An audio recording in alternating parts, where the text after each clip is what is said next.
Vamos lá, galera. Questão 163. Quem não leu, dá um pause aí, lê esse enunciado. A questão é muito boa. O enunciado dela é simples, mas eu vou revisar bastante coisa aí sobre física estática, beleza? Ok. Você deu pause agora, que eu sei, você leu. Entendeu o raciocínio dela aí? Vamos pra questão. Ela diz o seguinte: você tem esse guindaste aí, tá fazendo uma obra. E ele traz a seguinte informação no fim. Os responsáveis pelo projeto calcularam que as cargas máximas que devem ser levantadas por A eram de 500 quilos. Assim, para fazer um cálculo inicial do contrapeso que deve ser colocado em B, eles desprezam os efeitos das cordas 1 e 2 e de 1 e 2 teriam no guindaste. Nesse cálculo, para manter o equilíbrio horizontal do guindaste, o valor da massa B deve ser D. Vou pausar aqui para trocar a prova, um minutinho. E vamos lá. Isso aqui tem pouca coisa marcada, né? Não muda muita coisa. Mas o raciocínio que eu quero mostrar para vocês, pessoal, é o seguinte. Essa questão está trabalhando o equilíbrio horizontal, perdão, equilíbrio rotacional. Por quê? Porque esse peso aqui, balanceado com esse peso aqui, não ia fazer esse corpo ir para frente ou para trás, que é aquele equilíbrio lá da física dinâmica, MRU, MRV, né, que o corpo se move com velocidade variável ou não para frente e para trás. Não é isso. Aqui você tem um equilíbrio rotacional. Isso aqui é uma das características principais da estática, certo? Quando a gente estuda o torque. Beleza. Então, para a gente manter esse equilíbrio rotacional, o torque no sentido horário tem que ser igual ao torque no sentido anti-horário. Porque essa rotação em A puxaria esse corpo para cá, rodando no sentido anti-horário. A massa aqui de B traria o corpo para cá, rodando no sentido horário, certo? E aí, como é que a gente calcula esse torque, essa tendência a rotacionar de um corpo? Primeiro passo, galera, vamos lembrar. Primeiro passo: escolher um ponto de apoio para ser seu referencial. Por quê? Porque você vai ter que calcular aqui a distância da força para esse ponto de apoio. E quando você escolhe um ponto de apoio, automaticamente a distância dele, do peso daquele ponto, para ele mesmo é zero. Então ele sai desse estudo aqui. Então o interessante é, você sempre escolher um ponto de apoio que fizesse um peso, certo? Assim, não é interessante que eu escolha isso aqui como meu ponto de apoio, porque o peso dele tá irrelevante aqui, não tem nenhuma massa presa nele. Agora vejam só isso aqui para ser meu ponto de apoio. Tem todo um peso aqui que está sendo feito. E além disso, você já coloca ele junto com o chão, certo? De fato apoiado, que é o outro ponto fundamental aí, certo? Seu ponto de apoio tem que ser uma base fixa também. Ele não pode estar solto. Isso é tudo entendimento, pessoal, lógico, que é o que eu sempre tento passar aqui. Façam as coisas pela lógica, pelo que faz sentido, certo? Vamos lá.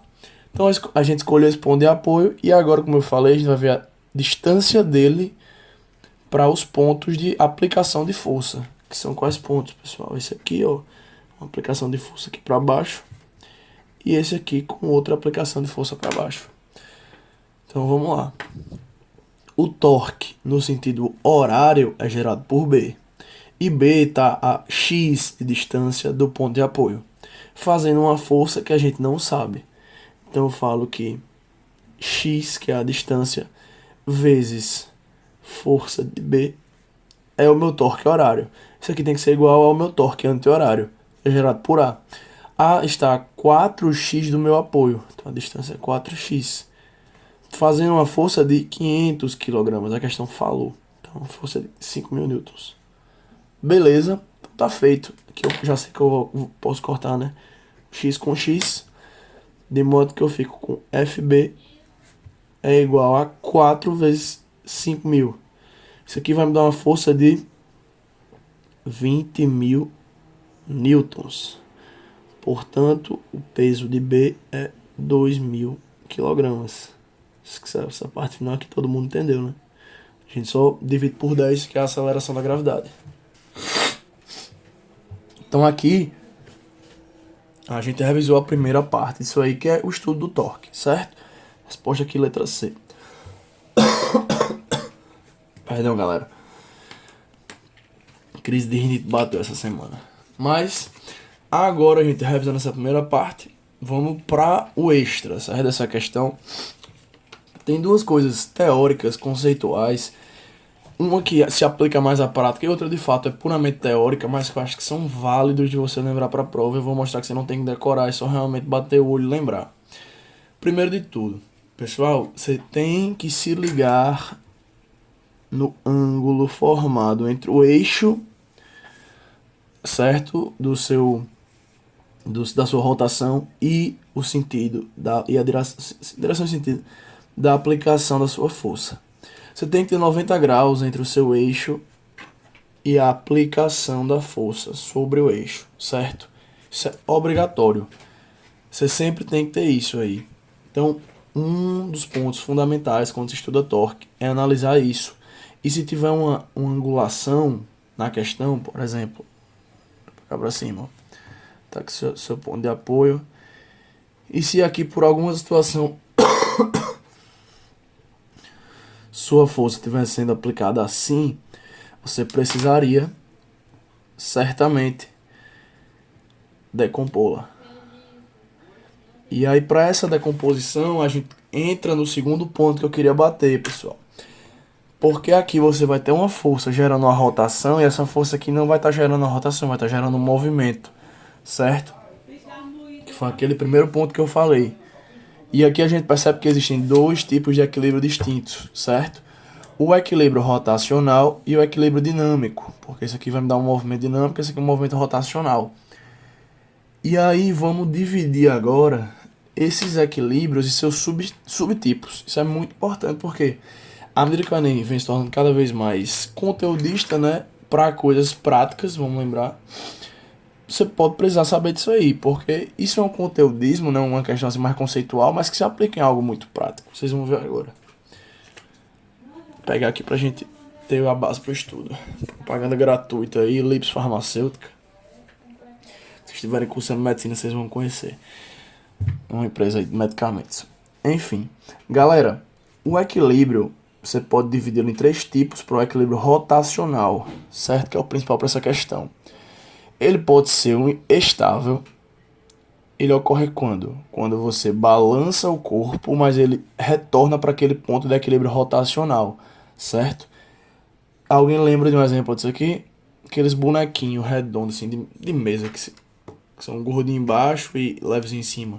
Quando você bate nele, ele vai e volta, vai e volta. Pronto, isso é um equilíbrio estável. Porque a rotação dele não derruba, ela retorna, certo?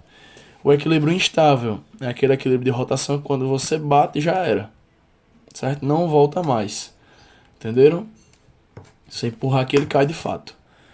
Isso aí a gente vai ter muitos exemplos, entre eles aquelas barras fixas, certo? Elas não vão ter só uma rotação estável, vai ser instável. Uma caneta dessa que se bate ela cai, certo? E o equilíbrio indiferente é aquele que você pode mexer ele, mas ele vai continuar no equilíbrio, certo? Por exemplo, a caneta está aqui deitada. Rolei ela aqui. Continuou no equilíbrio. As forças dela estão igualmente para cima e para baixo, de modo que ela está equilibrada, certo? Diferente disso aqui, que inicialmente eu tinha um equilíbrio dinâmico e um equilíbrio rotacional. Quando ela pararia para cima, ela não estava rodando nem no horário nem no anti-horário. Mas se eu botei para cá, ela rodou em um sentido só e não restabilizou. Então isso aqui é um instável, certo? Quero mostrar para vocês o seguinte, o mais importante aqui. Tanto faz, não precisa decorar esses nomes. Você vai ler isso aqui se cair na prova e você vai lembrar, certo? Se é estável, instável ou indiferente. Indiferente é indiferença, tanto faz. O equilíbrio está sempre ali. Instável, ela tinha um equilíbrio, você mexeu, perdeu o equilíbrio. Estável, ela tinha um equilíbrio, você mexeu, ela volta para o equilíbrio inicial. Isso aqui são os tipos de equilíbrios estáticos, certo? Rotacionais. E aqui eu botei dinâmico versus estático, porque isso aqui é o equilíbrio do movimento mesmo, que eu estudei MRU e MRUV.